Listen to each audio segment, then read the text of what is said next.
பைபிளில் அதை சொன்னாங்க. உங்களில் கிரேக்கன் என்றும் இல்லை, யூதன் என்றும் இல்லை, ஆண் என்றும் இல்லை, பெண் என்றும் இல்லை, சுயாதீனன் என்றும் இல்லை, அடிமை என்றும் இல்லை, எல்லோரும் இயேசுவுக்குள் ஒன்றாக இருக்கிறீர்கள். கரெக்டுங்களா? கலாத்தியர் 3வது அதிகாரம் 28வது வசனம். புத்தி இல்லாத கிறிஸ்தவர்களே, அட நான் சொல்லலைங்க, அவர் வாசித்த கலாத்தியர் 3வது அதிகாரம் அதனுடைய 1வது வசனத்தை வாசிச்சிங்கன்னா புத்தி இல்லாத கலாத்தியரே என்று ஆரம்பிக்கும். அப்படின்னா கிறிஸ்துவுக்குள் நீங்கள் எல்லாரும் ஒன்றா இருக்கிறீர்கள் என்று அன்னைக்கு புத்தி இல்லாத கலாத்தியருக்கு சொல்லப்பட்ட அதே வார்த்தைகளை தான் இன்னைக்கு இருக்கிற கிறிஸ்தவர்களை பார்த்தும் சொல்றேன். கிறிஸ்துவுக்குள் நாம் எல்லாரும் ஒன்றா இருக்கிறோம். நமக்குள்ள நீ பெருசு நான் பெருசு, அந்த ஜாதி இந்த ஜாதி அப்படி எதுவுமே கிடையாது. ஒரு 3 மாசத்துக்கு முன்னால நான் போடுற வீடியோ பார்த்துட்டு ஒரு ஐயா கால் பண்ணியிருந்தாரு.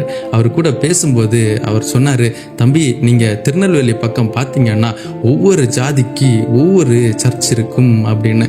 அதை கேட்டப்போ எனக்கே ஆச்சரியமா இருந்துச்சுங்க. இன்னைக்கு இருக்கிற எத்தனை கிறிஸ்தவர்கள் இந்த பைபிளில் சொல்லப்பட்ட காரியங்களின்படி செய்றாங்கன்னே தெரியல.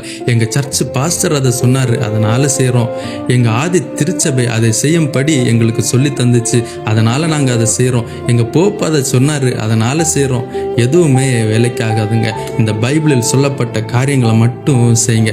இயேசு சொன்னார், நல்ல கனி கொடா மரங்கள் எல்லாம் வெட்டுண்டு அக்கினியில் போடப்படும். நாம கனி கொடுக்கிறோமா அது முக்கியம் இல்லைங்க, நல்ல கனி கொடுக்கணும். இந்த உலகத்துக்கு ஒத்த வேஷம் தரிக்காமல் எச்சரிக்கையா இருப்போம். நியாயத்தீர்ப்பு நாளில் எந்த சர்ச்சு பாஸ்டர்ஸும் ஃபாதர்ஸும் போப்பும் எந்த புனிதர்களும் வரமாட்டாங்க.